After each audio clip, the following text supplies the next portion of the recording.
Hi, I'm Joan Cartan-Hansen, and welcome to Science Trek, the web show, and welcome to Boise State University's Seismology Lab. And joining me today to answer your questions about earthquakes are two men.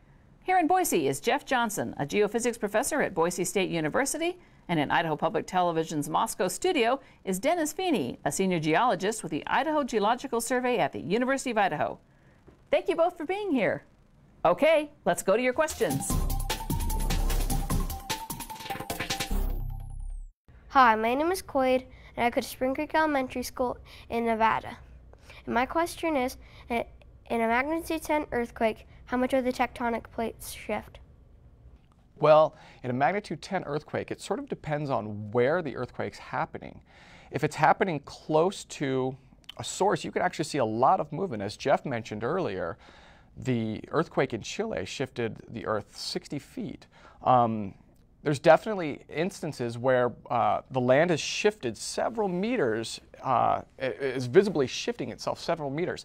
However, tectonic plates are so large that you can't really measure the shifting due to one earthquake on a whole tectonic plate. But what we'd say is, on average, a tectonic plate grows as much as a fingernail will grow in a year. So that's somewhere between 30 centimeters and 10 centimeters a year.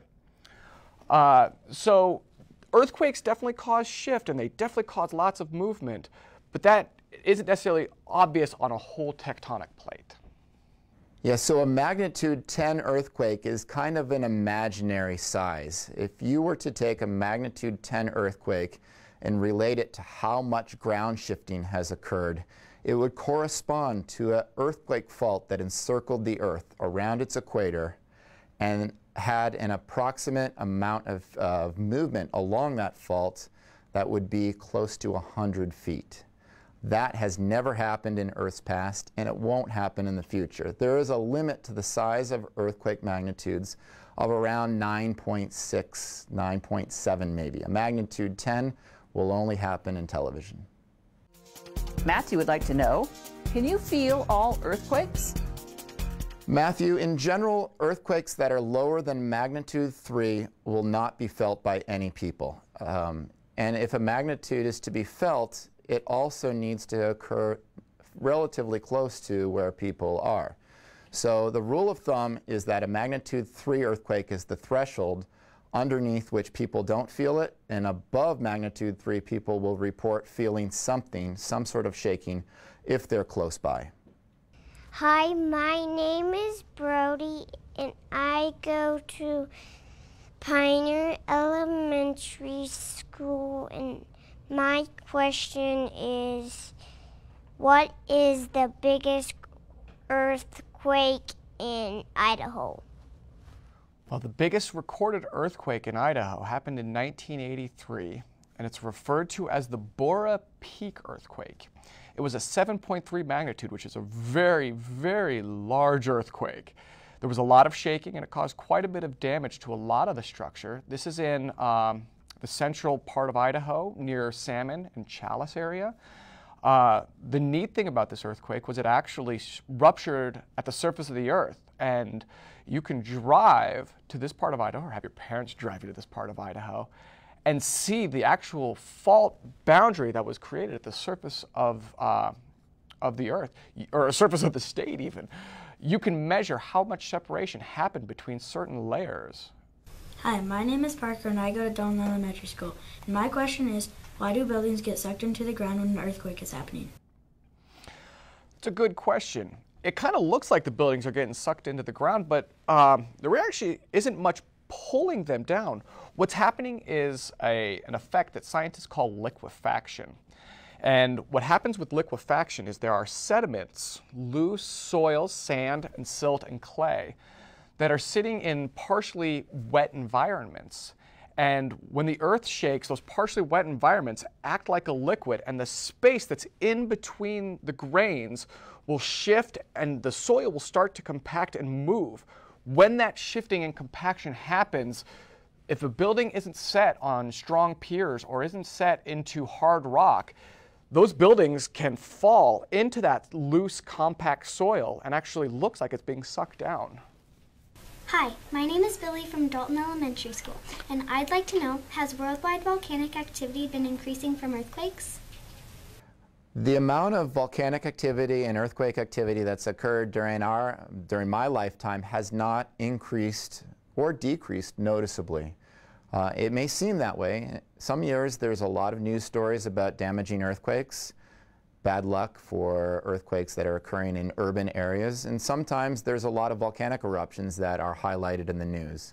But if you average over the course of many years to decades, you'll find that the level of seismicity and the level of volcanic activity is relatively constant. Ava would like to know, how do you know when an earthquake is going to stop? Well, an earthquake stops when the ground stops shaking after the surface waves arrive. And so when an earthquake occurs, it generates several different types of seismic waves, including P waves that move the fastest, but don't necessarily push the ground the hardest, followed by more substantial shaking from the shear waves. And then finally, if an earthquake is shallow, surface waves will be produced. So it takes until the surface waves have died down before the sense of shaking ends. Now, earthquakes often have a main shock and subsequent aftershocks, meaning smaller earthquakes that follow anywhere from hours to days to even weeks after the main shock. But those are distinct earthquakes that happen separately, but it doesn't make people feel any more comfortable if there are a succession of earthquakes after a main event that might have caused a lot of shaking and caused them some significant stress. To help out with that question, one of the important things to think about is if you are in an earthquake and you can't tell when it's going to stop, the best thing to do is stay put and hold on. Wait till all the shaking's done. And even after the shaking's done, we recommend waiting for a little bit longer, because what happens is sometimes if you have things above you, they haven't fallen and they might still be ready to fall. And there's aftershocks. So if you are in an earthquake and you can't tell when it's over, just wait and hold on. And when you are ready, be careful, look up, look around to make sure there aren't things that could fall, and be very careful. I'm sorry we've run out of time. My thanks to Jeff in Boise and Dennis in Moscow for answering questions. Thanks, Joan, for this opportunity, and to the students for the great questions. Yeah, thank you very much, Joan. Great job, Jeff, and great job, students. And my thanks too to the folks here at Boise State University's Seismology Lab for hosting us. Now, if you want to learn more about this topic, check out the earthquake area on the Science Trek website. You'll find facts, links, games, our earthquake broadcast show, and lots more. And every week, check out my blog for the latest science news for kids, all at idahoptv.org. Thanks for joining us for Science Trek, the web show.